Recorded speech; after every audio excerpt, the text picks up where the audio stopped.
Yesterday was garlic planting day, which is one of my favorite days of the year. The reason I love it so much is because it holds the promise of another delicious and abundant crop of garlic for the following summer. Hi everybody, I'm Judy DiLorenzo with A Life Well Planted, and in today's video I'm going to show you my husband's 5-step method for growing garlic each year. For the past 20 plus years, he's been growing about 300 cloves of garlic, which results in about 300 bulbs of garlic growing the following summer. And because he grows hardneck varieties versus soft neck garlic, we end up with a bonus crop of garlic scapes as well. So here it is. Here's Jamie's 5-step method for growing garlic.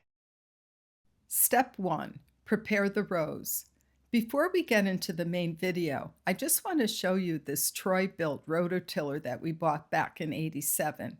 Jamie uses it to shallow till most of our gardens before planting. I know this is a controversial topic. I'm just sharing what he's been doing for the past 35 plus years. He says it loosens up the soil, turns in any brown matter, and helps control the weeds. This process seems to work well with our particular composition of soil, which is healthy loam topsoil on top of hardpan. We still see plenty of earthworms, and we typically have abundant harvests each and every year. Okay, here we go. It helps to mark off the rows by stringing a line between two posts. This way you end up with nice straight rows. If you're planting multiple varieties of garlic, it's also helpful to mark each row with the name of the variety. That way you don't forget what's what. Jamie plants the garlic in rows that are spaced between 12 to 18 inches apart. Using a hoe, dig out a trench that's about 4 inches deep. Remove any weeds, roots, or rocks that are in the way as you go along. Jamie recently turned 73, but he's still active and strong, so he still furrows the garlic rows by hand, but eventually when he's older, he'll probably use his tiller's furrow attachment to create the rows. That's what he does when he plants his potato garden.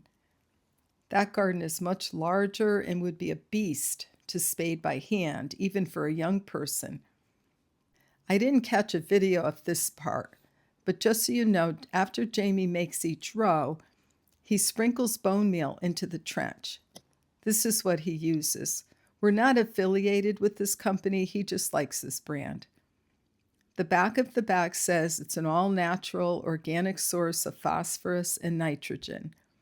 Bone meal helps develop sturdy root systems and promotes plant growth. It's an ideal supplement for bulbs, etc., etc. Sometimes Jamie also sprinkles ground up organic eggshells into the trenches for added calcium. I don't eat eggs and he doesn't eat that many, so he has to save the eggshells up for months to have enough for the garden. Once they're all dried up, he grinds them in the blender. Step 2. Soak the bulbs. Jamie soaks the garlic bulbs in a mixture of water, fish emulsion, and baking soda for about 30 minutes before planting. By soaking it like this, the fish emulsion coats the bulbs with fertilizer, and the baking soda kills any bacteria or fungus that might be present. It's worth noting that the idea is for the garlic to begin growing a root system in the fall before winter sets in. Then it can really take off in the spring. By adding the bone meal and by soaking the bulbs, you're giving the roots a boost. The recipe, as far as how much fish emulsion, just follow the instructions on the label. Jamie adds about 1 tablespoon of baking soda per gallon of water. You can substitute liquid kelp for the fish emulsion if you want. Step 3. Plant the cloves. As you can see, separating the cloves for planting can be a pain in the ass. Oops, I meant to say hands, but honestly, it can be tiresome, so use a small knife to help separate them if you prefer, but be careful not to damage the cloves. It's important to keep the papery skin intact, or at least as much of it as possible. The skin absorbs the fish emulsion, and it also protects the cloves from rot and harmful organisms. Push each clove into the soil so that they're 4 inches deep, with the pointy end facing up, and space them 6 inches apart. As I mentioned before, we mainly plant hardneck garlic varieties because only hardneck garlic produces garlic scapes, and garlic scapes are fantastic. Hardneck varieties are also hardier for growing in cold weather zones like ours. Another advantage is that hardneck varieties grow a single row of large cloves versus a bunch of small ones. Large cloves make the process of peeling and chopping easier and faster. I also like the flavor better. I find that hardneck garlic has more flavor with less bite. There's one big advantage, though, to growing soft neck varieties. They do keep longer. That's why grocery stores usually just offer soft neck. So, to recap, the rows are spaced 12 inches to 18 inches apart. The cloves are planted 4 inches deep, and they're spaced 6 inches apart. Step 4. Water the rows. If the soil is dry, Jamie likes to water the open trenches before he even adds the bone meal and before he even sets the cloves in place. Again, the idea is to encourage root growth before winter sets in, so the soil needs to be moist. If the soil is already sufficiently moist, or if it's going to rain that day or the next day, he'll skip this step.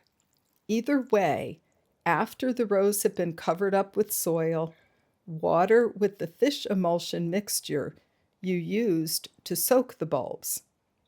You'll probably have to mix up a second batch, so you'll have enough to water all of the rows. Step 5. Cover the rows. Okay, so this is actually a 2-part process. It involves first covering up the trenches with soil, and then afterwards spreading straw over the entire garden.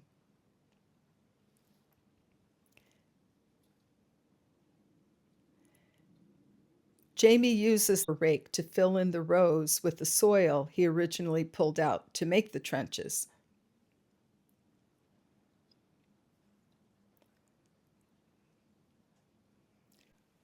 After you've planted and covered up one row, of course, then you repeat the process until each row has been completed. In our case, we plant 9 rows each year. So after all of the rows are planted and backfilled, he also sprinkles this organic fertilizer called Garden Tone. So just to recap, as far as the amendments to the soil are concerned, after he digs the trenches, he'll sprinkle the bone meal in the trench and sometimes also crushed eggshells. He soaks the bulbs in fish emulsion, and he'll sprinkle the Garden Tone on top of the bed before applying the straw. And then periodically he'll also add some aged kitchen compost to the garden and sometimes chopped up leaves.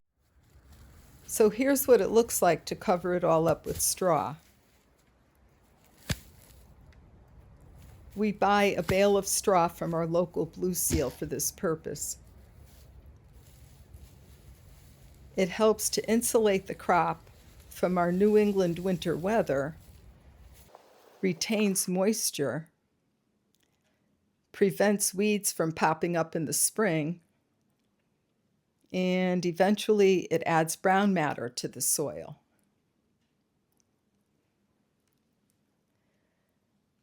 On my website, alifewellplanted.com, I wrote a detailed blog post entitled How to Plant Garlic in the Fall. It includes where to find your starter garlic, when to plant, the benefits of garlic, and more. I also wrote a blog post called What to Do with Garlic Scapes. I'll leave both links down below. Back in the early 80s, our elderly neighbors at the time, Charlie and Louise, inspired us to embrace this lifestyle. I hope my videos and blog posts do the same for you. Thanks so much for watching, and I hope you too have an abundant and delicious crop of garlic next summer.